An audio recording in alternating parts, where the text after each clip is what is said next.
All right, welcome to the Iowa Land of 10 Penn State Week Facebook Live session. I'm Bobby Gesse. I'm Scott. He's Scott Dochterman. As always, throw us your Iowa football questions, Penn State related, recruiting questions, whatever. We will answer them throughout this. But Scott, this is the week we've been getting questions about for really months, if you want to go be honest about it, whether we've been answering or not on here. Iowa, Penn State, the number 4 team in the country, coming to Kinnick Stadium for a 6:30. I was about to say tip-off, wrong sport, but kickoff for here. So where do you want to start coming out of our media availability today? I guess let's start with Akram. Akram wasn't allowed to show up on Saturday. He was injured, which is always a good excuse to not let people talk. But then he was allowed to talk today about his touchdown getting yanked, and he was not happy with it. You know, he said multiple times, "I've done this several times. Why now?" And I think he was mad because after the first touchdown, North Texas didn't get in trouble for, shushing the crowd and all that sort of stuff. So very inconsistent officiating, I might add. But I guess kind of Akram's reaction was kind of interesting to me. Yeah, it was. And kind of here's how I said all that. That's never an excuse for why something does or doesn't get called. Now, yeah, I don't think that should be called as a penalty, but your excuses, Akram's done this before in the past, shouldn't be the reason why it's allowed now. Selective enforcement's never a good kind of theory for any of it. You know, we kind of covered this on Saturday. We both kind of fall on the side of you don't want this to become the no fun league. You want emotion, you want energy, you want the kids to be able to celebrate things and show kind of their personality and not just have it be robots and droids, which is where it's going to go. Because Akram said today, you know what, if they're going to call that on me once, I'm not doing it again because I don't want another touchdown call back. I don't want it to hurt the team. Now, that one had no impact in the game. Iowa scores in the drive. They win the game, all that blah, blah, blah. But here's what this causes.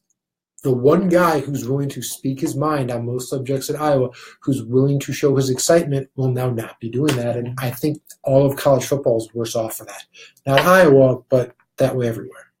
Well, the thing is, to me, what he did was really nothing. I mean, No. He broke stride, which, of course, is the rule. You can't break stride going in the end zone. But it's different than, Adrian Peterson doing a somersault into the end zone, which he broke I'm all for that, too. Collarbone. Yeah.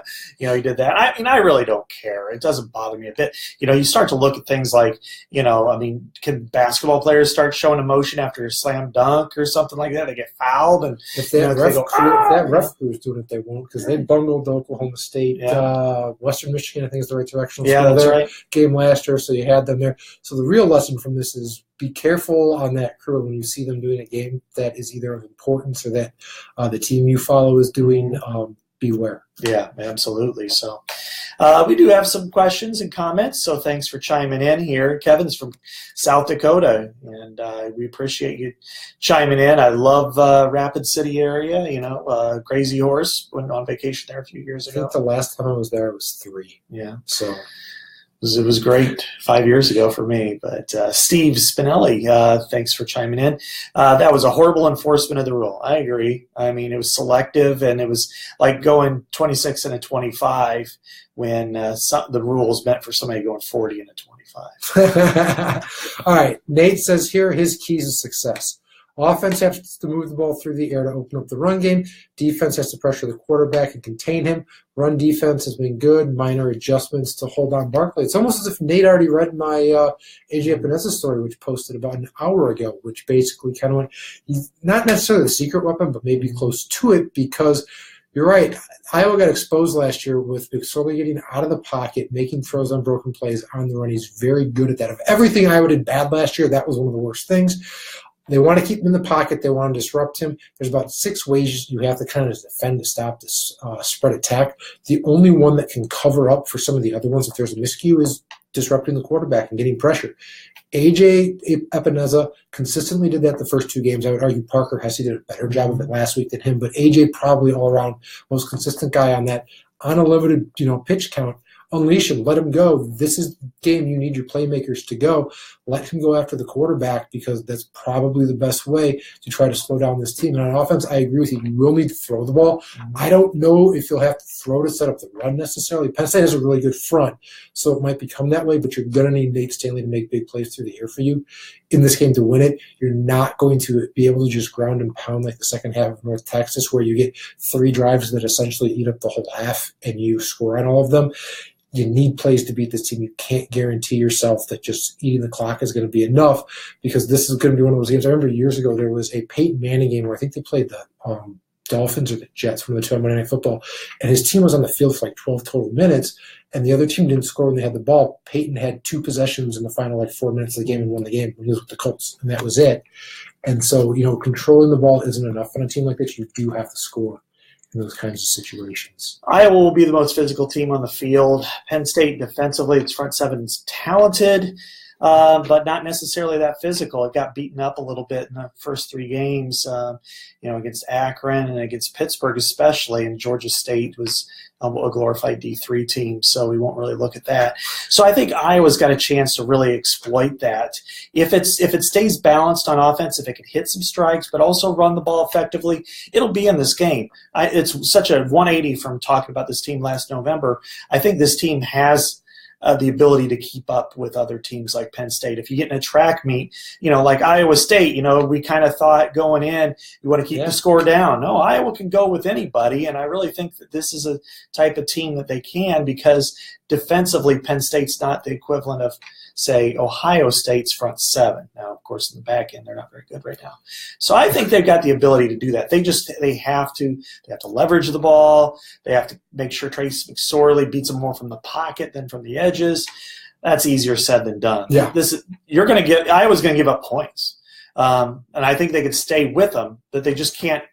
They have to score. When you're at the 25-yard line, you've got to punch it in. You have to touchdowns, not field goals. And also giving up 30 points to Penn State, you have to be prepared mentally to know that that's a victory. Mm-hmm. This team has scored 40-plus points in 7 of its last 10 games dating back to last season. Mm-hmm. This is as efficient of an offense and explosive as an offense as you're going to find. Just know that going in. This isn't going to be a game where you're going to shut them out or have a chance to do anything like that. All right, Wayne says, DB's wide receivers taunt all the time. They celebrate – that the thing with that is, if you go to the letter of the law, it was the way he was running into the end zone and broke stride. That was the issue there. Brian says, would have been called if it was Ohio State, Michigan, Oklahoma.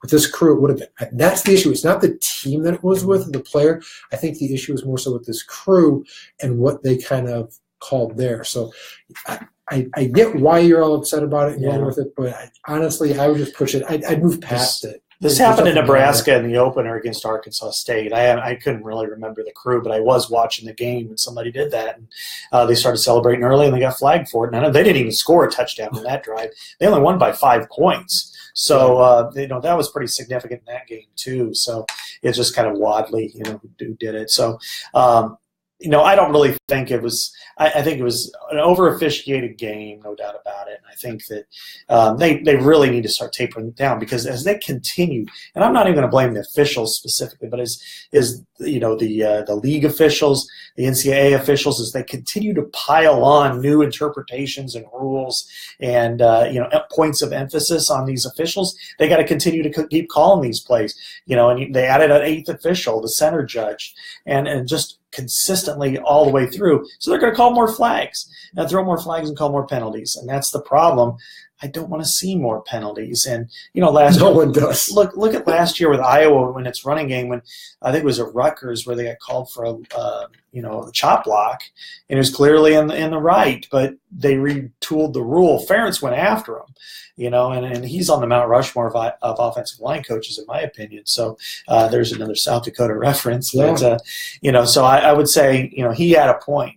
And I just think that they've got to tone this down, because, you can't play defense in the secondary anymore. You can't even strut to the end zone. And now you can't chop block. You can't touch the quarterback. You continue to hamstring the whole entire game, and in 20 years we'll all be watching soccer and not football. All right, now that your Phil Parker rant's over, we'll move on to the next question. John says, let's talk about Penn State and the keys to victory. Went over a bunch of them. Scott went to a bunch of detail. Want to hit on one other thing here with the defense, because Penn State's offense is so unique. It's a spread. They want to take shots downfield. They want to exploit you in mismatches. mismatches. They want to spread you out.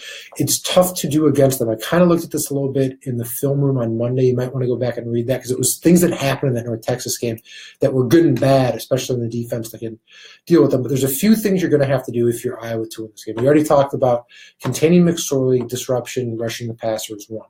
Pursuit's another one because you have to get to the ball to stop them. The other thing is you have to tackle, especially tackle in space.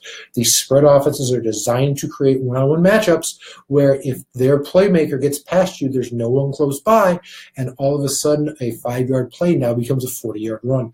North Texas's first quarter touchdown run was a great example of this. Mm-hmm. The offensive line and linebacker at the second level, they blocked them great. It was a great play by their offensive line. Josie Jewell with the spread formation was too far away to be able to come back to get the running back. Snyder misses the running back. Gervais, sorry, yeah. On what should have been a 15-yard run goes to the end zone. That's what happens there. The other thing you need to do, keep players in front of you. When they get behind you, big plays happen. It's a lot of fundamentals. It's a lot of just being sound. But you need to do it all, and putting it all together isn't enough to stop them, as we've talked about before. It's just enough to slow this team down. That's just how good they kind of are. The last 2 times they played Penn State, they haven't shown up. And the other time was in 2012. That's the last time Penn State's come to Iowa City. And both were massacres because you could just tell that they were 3 steps too slow on both sides of the line of scrimmage. So I don't see that being the issue this time around. I think they're pretty mentally there. It's just a matter, can they keep up? As Bobby said, can they tackle in space? Can they keep people in front of them? One thing, as he mentioned, Joe Moorhead is a terrific offensive coordinator. He will be a head coach next year somewhere. And I think what you got to do is, what he does so well is he finds your weakness on defense and he exploits it every time. Last year, safety, weak side linebacker, he exploited it repeatedly, and that's what caused 600 yards of offense. And I wouldn't be surprised if he goes back to safety again this week. You have a guy in Amani Hooker starting his first game, and Miles Taylor, who he exposed last year, who through 3 games has been exposed several times, especially with his tackle. Yeah, and so what's interesting is, they're talking about a rotation now. I kind of think Hooker's the guy. He'll rotate to strong safety. But I think he's going to be out there for a long time. Whether Gervais goes in for Miles Taylor this game at some point, that may happen. And I wouldn't be surprised, not this game as he said, but in the future, Geno Stone might get some reps there too. Yeah, Brian wants to know if we think Iowa can maintain long drives against the Penn State defense. They can, but if that's your goal to beat them, I don't know if that's a play that's going to result into a victory, simply because it's not North Texas. They're better players. This is a team that has the potential to win the national title game, and the longer your drive goes, the more plays you add up, the more chance you have of a penalty, somebody missing a block, and you get, it should be a 3-yard run becomes a negative 5-yard run, something stopping your progress. It's part of the reason I was always employed at bend but don't break defense in so many instances, because odds are someone will make a mistake before they get down the field. You're going to need to do it at some points during the game, but I don't think that's something you're going to want to bank on to do consistently to have to win this game. You're going to need big plays and you're going to need touchdowns to match this team with Penn State. I think if they're balanced, they're fine. I mean, they're going to run the ball. They're going to be the most physical team on the field. They're going to want to chew up Penn State's defense and impose their will. And if they could do that and then play fake off of it and hit deep, which they do now, they didn't do that the previous 5 years, but they have in the first 3 games. Hit tight ends down the seam. That's glorious. I love that. Hit it more often. Same thing with wide receivers down the field. Do that more often. People like watching that kind of football, but anyway, I'm off on Except for Kirk. He just wants to punt on first down. That's the rumor, but no, Kirk likes cats. We should really just end this right there. Just at that point, because we're not going to get topped by that one. All right. Steve and Vic, you have some more ref comments. The refs were kind of all over the place. Yes, they were inconsistent, but, that's kind of officiated in life. There's no way you're ever going to get around that. Mike wants to know about the health status. Jewell played last week, looked fine, said his ankle's fine, was kind of upset by the question, didn't really want to talk about it. Typical Josie, which means it's not a problem for him, I think. Yeah, it's just an aggravating little thing. I actually looked at his ankles just to see if one was swollen and it wasn't. So he was wearing flip-flops. I think he's okay. So yeah, Mitchell wants to know if we can podcast these. Our bosses in Atlanta have a game plan on what they want to do with the podcast. We'll be able to tell it to you later when they have more things in place. Unfortunately, but it's not something that's coming together in like a 1 week time frame or 2 week time period with what they want to do. We know you guys want some of these and listen to podcasts out of us and out of Land of 10. Just know we're listening. We've gone to them multiple times to get stuff done. It's just the process for this takes longer than I think you would like, and honestly, probably the two of us would like as well. And Robin, thanks for listening or watching us, whatever medium this is, from Forest City, Iowa. And Brett, thanks for saying we do a good job. We appreciate that. Wants on the pulse of the team because he thinks it's hard to get a read on them for the first few games. Pulse of the team, I think they're very confident. I think this is a team's mentally in a good place. Last year, I did not think they were at this point last year, and of course, that was not just the North Dakota State win. They looked good against Iowa State last year, and then they looked bad the rest of the way, and they just didn't seem out of sorts. They struggled with communication on defense.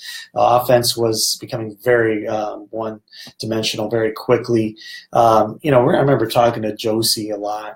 We're missing some leadership here, and I don't sense that here. I think they feel pretty confident. I walked away from today thinking they have a belief that if they do everything they have to win, they'll have a shot at it in the fourth quarter.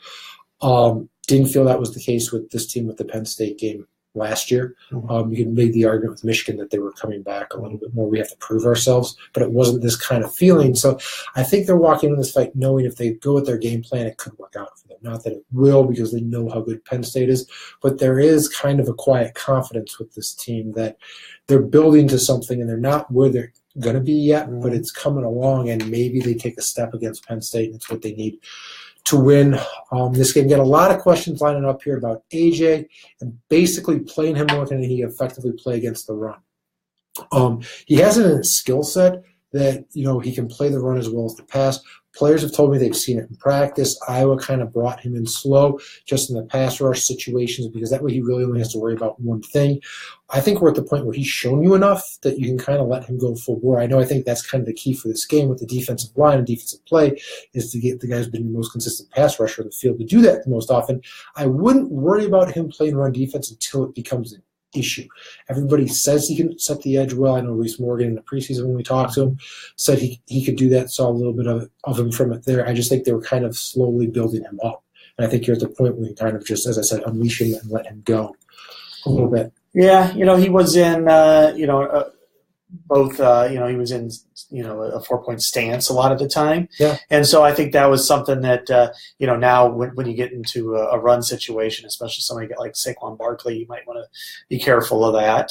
But, I think he's, an ascending player. I think he's right there. They need to get him on the field more. And the other ones are good too. I forgot to ask about Matt Nelson, but I actually requested him. He wasn't there. He didn't play the other day. But I think that is a real strength for them. Parker Hesse makes a lot of nice plays, but AJ Epineza has unworldly talent. Yeah, and they play those guys in pass rush situations together. Parker Hesse moves inside, AJ comes in. They have Anthony Nelson as the other end, and Brady Reef is the DT. So that's kind of their pass rush package. So they do it. I wouldn't think you'd move Parker inside for the entire game on this one. They'll just hand the ball to Barkley and watch him laugh with an alignment like that. But you got to find a way to get him on the field more. Yeah. Gary thinks that Iowa's one of the worst teams for blitzing. Why not unleash them more each game? I think Iowa's kind of blitzed a little bit more this year than in past seasons. Way more than I've seen them in the past. I've been kind of surprised, actually, with as much as they've blitzed. They haven't run the Raider yet. I don't think you're going to see much of it. And I don't think they want to. I think they prefer to not, because it's been exploited a little bit more. Last year, it was exploited kind of in the Big Ten championship game against Michigan State a couple years ago. So I don't expect them to do it except on an irregular basis. But I do think that they have blitzed a lot, especially in the interior and off the edge. I think they'll do that some, but if they can get pressure with their front four, which they haven't been real consistent there yet, but if they can do that on a regular basis, they'll never blitz, but they've had to. I hate to keep going back and back, but that's part of the reason for AJ too, and not just pass rush downs, because you get the chance of, if they throw on 1st and 10, to do something like that. Eugene says ball possession, long drives. Kind of already covered how I not sold on that strategy on this at all. And Brett says pressure. Need to get at them with their front four. You do, because blitzing them, I don't think is going to work against Penn State. Trace is now not a first-year starter. He's an established guy.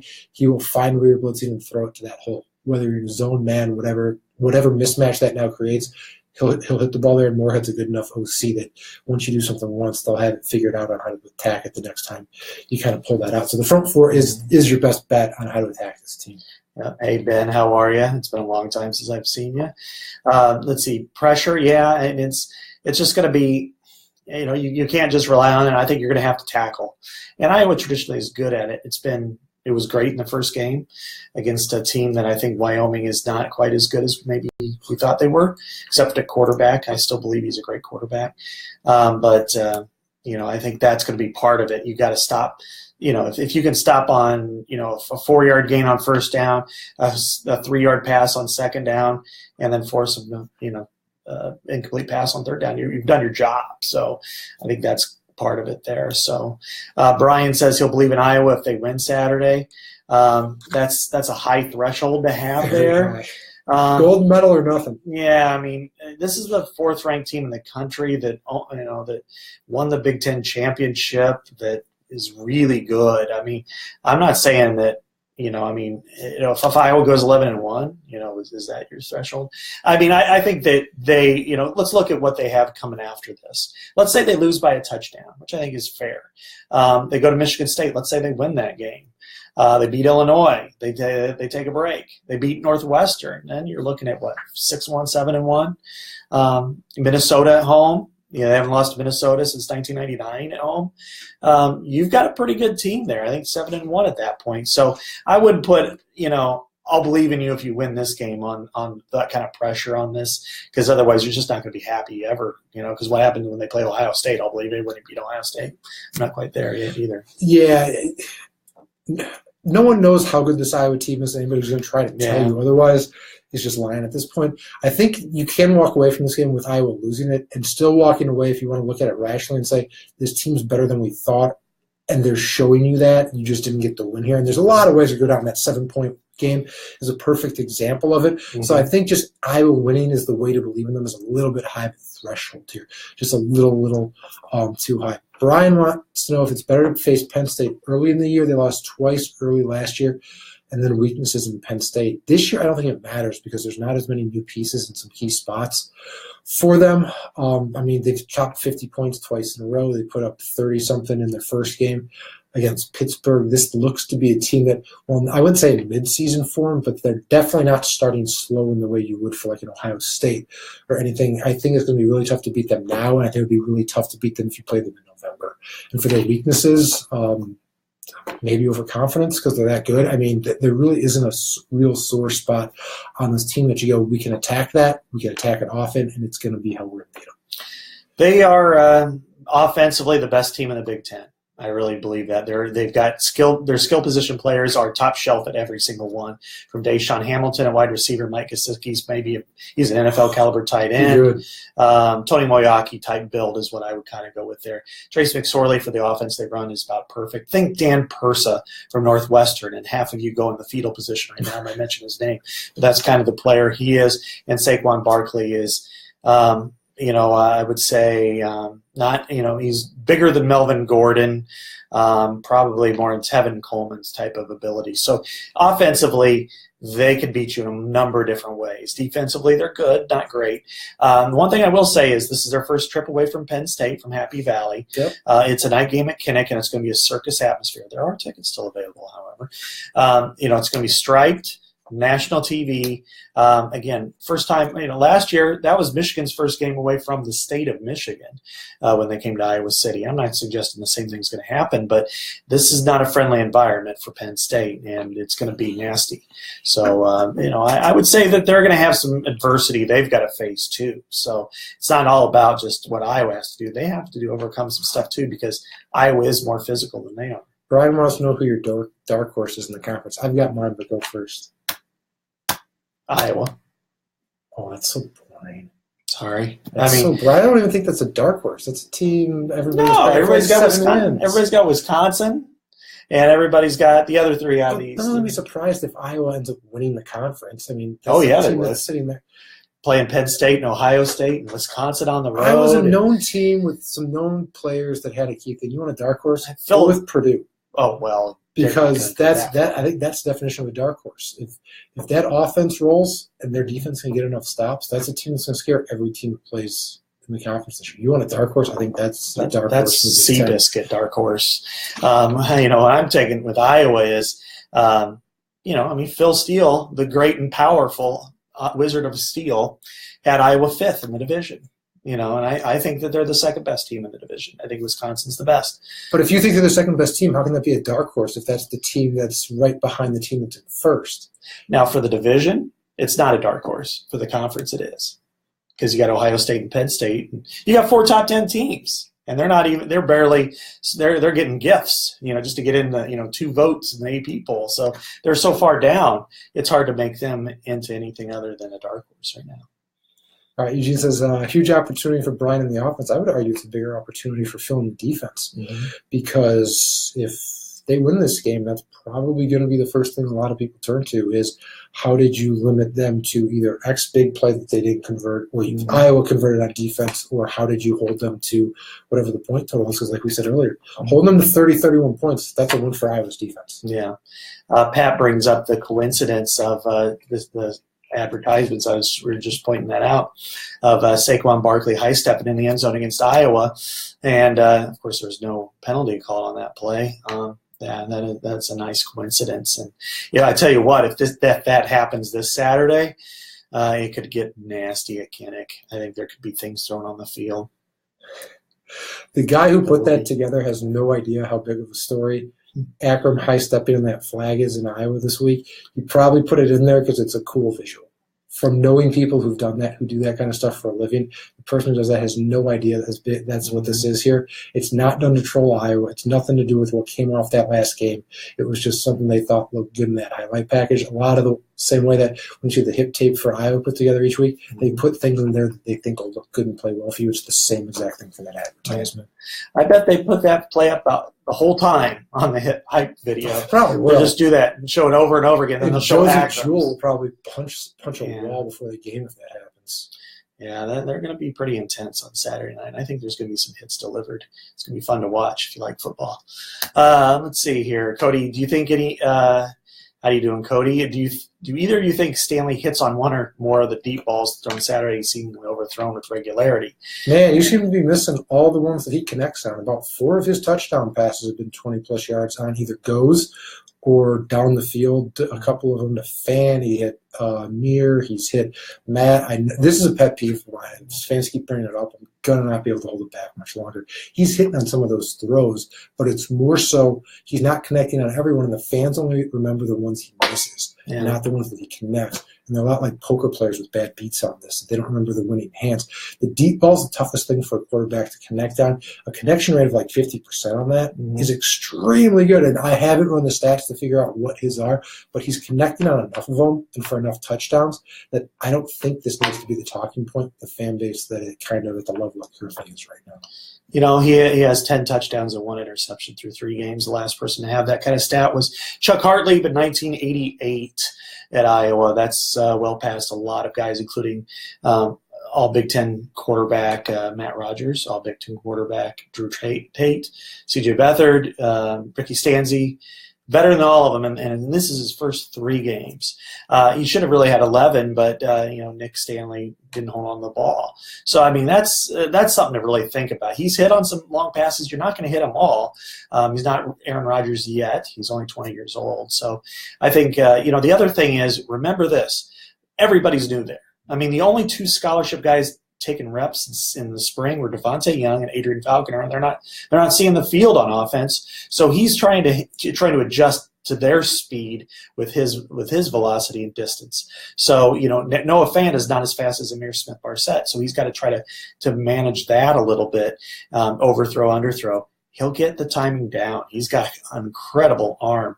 I would just say right now, I think he's going to hit one. I do. I think he's going to hit a big touchdown pass long, but he's going to overthrow a couple of times too. Yeah, that's been the MO for him in every game. And that's not going on a limb. That's what he's shown you through 3 games.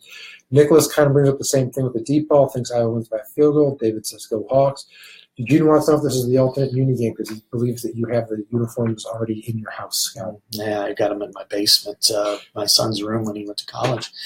This isn't the game. But no, it's a stripe the field night, so there'll be normal uniforms. I think the Ohio State game is the alternative, and because that's a blackout game, I would not be surprised to see the blackout uniforms reappear from 2 years ago. So there you go. He's calling his shot here a few weeks earlier. Brett says, pretty young team. He's excited about the future. What grade would you give Brian Ferentz so far? An A. I think he's called a credible game. He's changed the passing game, and the passing game is produced. I remember, let's compare Brian Ferentz's first year as OC to Greg Davis's. Greg Davis they threw 7 touchdown passes. He inherited a guy who threw 25 the year before, and they threw 7. Brian inherited a guy who threw 9 total passes last year, and he's thrown 10 touchdowns. I would give him an A. I don't know how I could give him anything else. No, I agree with you on that. The one thing that'll be interesting to see as the season goes along is if any tendencies developed. Not a long enough, games with him to be able to figure out. It doesn't look like there's much there right now, which is good. But over the course of the final, 3 quarters plus the season, we'll have a chance to see if anything does develop in that way. But so far, there hasn't been anything that stood out like that, like you would have saw with Greg Davis before, where everyone knew what was coming based off the formation and down and distance. Dale asks, how do you feel about bowl games they've lost in the last years? They party too much and forget to focus on football. Well, no. The Rose Bowl. I got to find that party. I can tell you the last 3 specifically, they were in Jacksonville way too long, which for most people is like 2 days, but for them being there 10 was excruciating, and there was no life there. The Rose Bowl, I think all the fans were so excited to be there, but slipping on the grass early really hurt them. And last year, not having a passing attack crushed them. They gave up a couple big plays. It was a close game until, the end of the 3rd quarter, and then it slipped away from them. It sets the tone for your off season, so they're important in that regard. But I've never believed that except for the playoff games and major bowl games that they're overall that important. I just think in Iowa's case, you've got to give people some satisfaction at the end of the season. You've lost 5 straight bowl games. You need to end the conversation. You need to just kind of give somebody, people positivity. Basketball is the same way.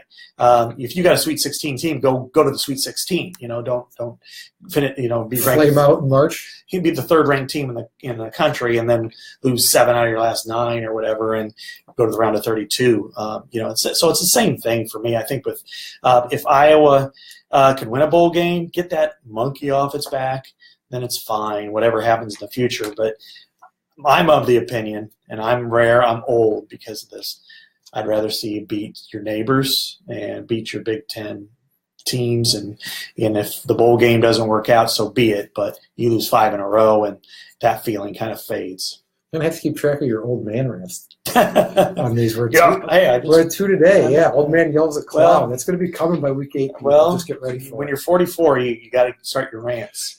Yeah, get ready for it as you're prepared to get your ARP card. Hey. Larry wants to know if there's any recruiting updates. There's not a whole lot going on right now, nothing imminent on a commitment front or anything like that. Players coming in for all the home games is about it, but there's nothing too crazy going on right now, which is typical for this time of the year with Iowa playing, the kids they're recruiting playing. It's kind of status quo right now. I got a question here on where's the excellent blocking tight end Peter Picard. He's been passed in the depth chart. Hawkinson and Font, they're both listed as starting tight ends because they put 2 of them on the depth chart now, but that's your 1 and 2 at tight end. And it says as much about their blocking ability as it does their receiving skills, because Iowa loves both those guys for their athleticism and their ability to catch the ball, but they're not seeing the field. They don't think they're competent run blockers at a minimum, and they're both there. Fant was asked today, him or TJ, who did he think was better? Wouldn't say it was TJ, but because he didn't name himself, basically told you the answer was TJ, which I think most would agree upon. TJ's been a heck of a blocker for this team through the first 3 games, and so it's nothing that Peter's done. It's just more so some guys have kind of grown and just kind of passed him on the depth chart. Yeah, look at what TJ can do blocking. What he did the other day, that looked like George Kittle blow guys up. Northwestern a few years ago, just took a guy on roller skates for 20 yards. Peter's a really good blocker. He's limited athletically, and he knows that. But he's a very valuable player, and if they need to insert him, they have inserted him. He's played quite a bit. I think he's even got a catch, if I recall. Yeah. Nate Weeding is the same way. He's a blocking tight end. He's played a little bit. And they've got some other receiving tight ends. Sean Byer and Drew Cook is deep. John Wisniewski, which you feel bad for with all the injuries. I mean, they've got a ton of tight ends. But Hawkinson is a redshirt freshman, and Font is a sophomore. Man, I mean, that's a heck. They've had some great tight end combos over the years, no doubt about it. And this one's headed that direction. You'll have those guys around long enough that most of the West is going to be saying in about a year or two, I thought these guys graduated by now. What are they still doing here? Because you're going to have 3 years with these guys together, and 4 with Hawkinson, just because he's only a redshirt. Jerry says boring is good, and I think that's come with a caveat as long as you win. And he also is on the Purdue train if they beat Michigan, which is the understatement of the day. That is a game I'm very interested in seeing what happens on Saturday, simply because it's a true test to know where they stand in the Big Ten, and also to see where Michigan is, because I have no idea if that team's any good or not, because we went through all last year kind of assuming that was a top 5 playoff team without them doing a whole lot, and then they got beat at Iowa. So I don't know if it's me thinking back to last year now, but before I put too much weight on where Michigan sits, I want to see them do something. Purdue, we don't know if it's a great team, but if Purdue can throw the ball around with them and play with them, at least let you know Purdue's a decent team in this league at a minimum. Yeah. Maybe higher if Michigan really is good, but at a minimum, they're better than everybody thought. I think you're looking at this game kind of like you did in Indiana the last couple of years. Yeah. Because Indiana, like 2 years ago, they come just close to everybody else. They'd lose by a touchdown to Ohio State, lose by a touchdown to Michigan and Iowa and some really good teams. And, but I think the Purdue's dynamic. And look how quick all the fans came back. They sold out this game. That's amazing to me. Purdue's back. I think – Michigan's still got a lot of young players. They're not settled at quarterback. They got a good defense, but this is an offense that can hurt you. I don't know if I'll pick them, but I think Purdue might win this. It wouldn't surprise you if you all of a sudden flip it out in the fourth quarter, and all of a sudden there's Purdue with the leader of the ball with the chance to go down and score. I'm with it. They don't have a track record yet with these guys to kind of push your chips in there, but man, it's kind of enticing to see if it'll happen. That's why it's an interesting kind of game. Right. Rebecca says she spoke with Brandon Smith after the game, that he had great energy. Where do we see him in the next few games? I think you'll see him doing a little bit more and a little bit more. I mean, they designed a play for him. I think it only went for 2 yards for him to catch it, but it was a designed pass for him. They made sure to get him in the game to catch the ball. I think they know they want to get more out of the wide receivers. Kirk kind of said as much today, especially the young guys. And I think the wide receivers are a lot like AJ. They're slowly bringing them along. And they're slowly building them up to the point where I think when we get to the middle point of the season, I think you'll see him, Amir, maybe even Max Cooper doing a little bit more in this offense, or at least getting more reps with a chance to do more.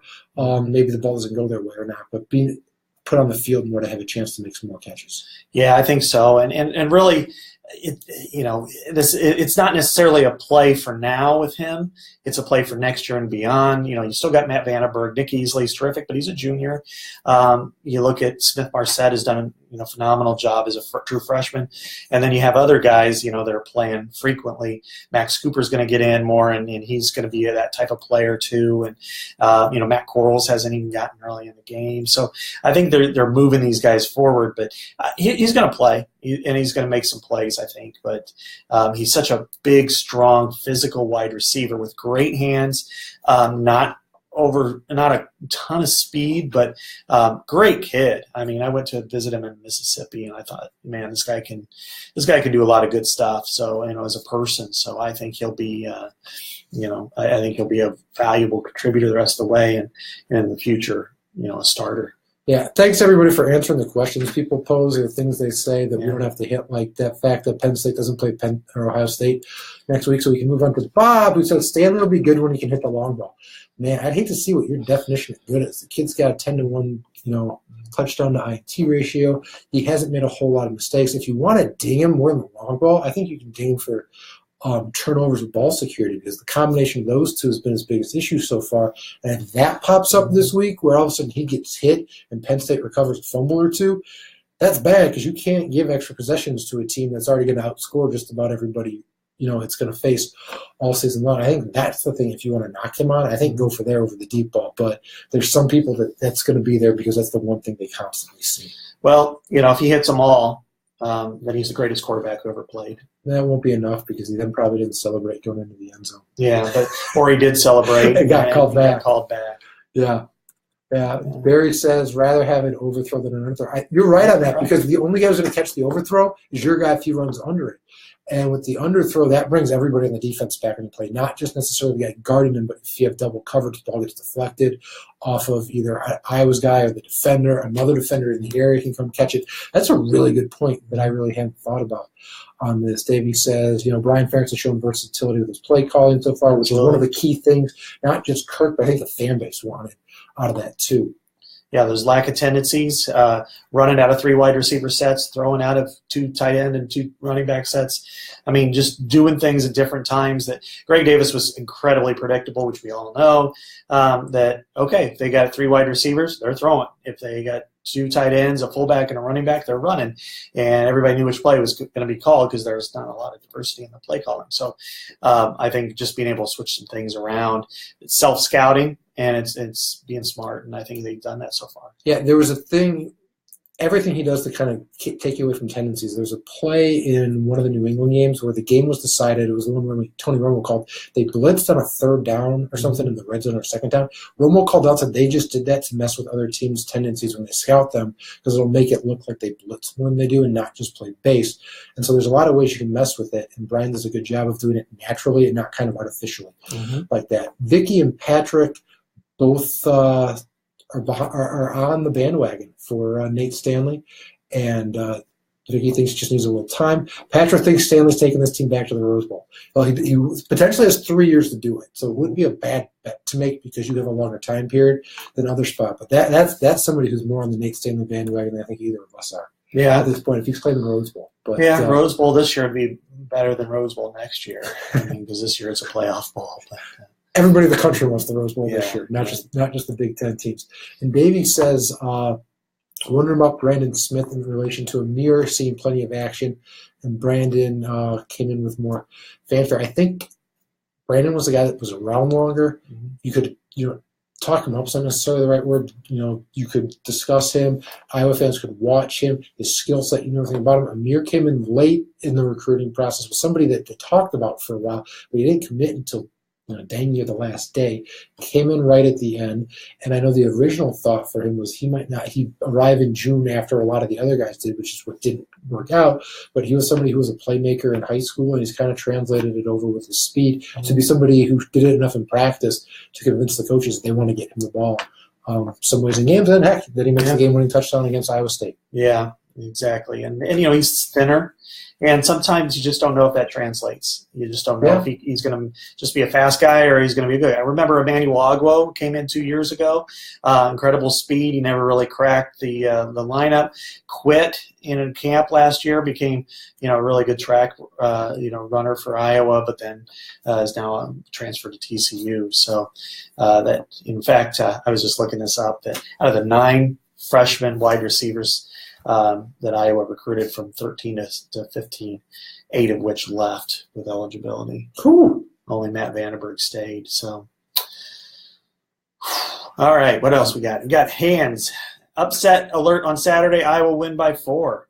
Well, I could see it happening. I probably won't predict that, but I think it's possible for all the things we said. And turnovers will be key. If they can force some turnovers, then I think that's the equalizer. It's hard to generate an upset without getting turnovers and then turning those turnovers into touchdowns. It doesn't matter how good you are. It could be the worst team playing a top 25 team or a team just sitting outside of it, kind of like Iowa played one. Without it, it's really hard to put together. That way, Eugene does cohesion of the O-line. Any switches due to injury. They played with this unit. They played with these guys together for a little bit. I think they're kind of comfortable with what they have there. One thing Kirk was asked, it was a question you asked on what happens if an O-line goes down, if Boone goes outside, and Kirk said Boone or Tristan Wirfs. Mm-hmm. My guess on that is Tristan's the guy who plays because that's who the head coach brought up without being asked about. It's kind of trying to read behind the lines a little bit. I think most people would expect Boone to be the first guy in, but I think it might be Tristan, especially if it's the right side that goes down. Yeah, if it's the right side, I could see him going in. But say it's Alaric Jackson, I think Boone slides over. Boone very well could be the guy. And Ross Reynolds goes in at left guard. So, but what's good about that is they always do this on offensive line, that they try to get to 7. Somebody on the outside, somebody on the inside. Yeah. That way, if somebody gets hurt, which they will, somebody will. Parties happen. Somebody will get an ankle. Somebody will, hopefully not worse than what we saw with Ike Butker. But, James Daniels was out. Keegan Render was in. So was Ross Reynolds. I think that's what you'll see with this team. Yeah. All right. Joyce wants to know why Iowa doesn't rush the quarterback. Well, partially kind of the base philosophy is a 4-man rusher to start with most of the time, not huge on blitzing, but also they like their defensive line this year, especially the ends, and they think they could be able to generate enough pass rush just with them. Hasn't happened enough. We talked about A.J. Epineza a lot on here. Get him on the field more. I think you might be able to help see that more. And also Anthony Nelson hasn't looked like he did last year a little bit. If they could get him going a little bit, I think that solves part of your issue too. And this is the game that they could really use him to break out in and have one of those 2-sack games, or games where he gets like five pressures on the quarterback. Doesn't result in sacks, but if you're there, has to throw the ball early. He hasn't had that kind of game yet. He had a few of them last year like that. Iowa could certainly use it this week. Need disruption, if nothing else. Yes. Forcing pressure, forcing throw to the dump down back as opposed to the post, just things like that I think will be helpful here. So I think, they do rush. They just haven't done a very good job of it, and then really below average. I think that's been the most disappointing aspect for me thus far on this team. So Roy says, what do you think of Torrin Young? He was thrilled. I thought it was a good effort. I kind of saw that out of this guy. He reminds me of Marcus Coker. I've mentioned that a few times. 2011 guy who ran for almost 1,400 yards, big, physical, got good feet, can move, not necessarily overly fast or quick, but does exactly what you need him to do. And I think he'll be a good combination back for at least the next month or so. And then next year with Ivory Kelly Martin, I think he'll be a really good combo. In the future, he showed he had some potential in the spring, took it to a game, looked very good. I thought Kelly Martin impressed me more than Torrin, partially because I hadn't seen him run in a game like this yet.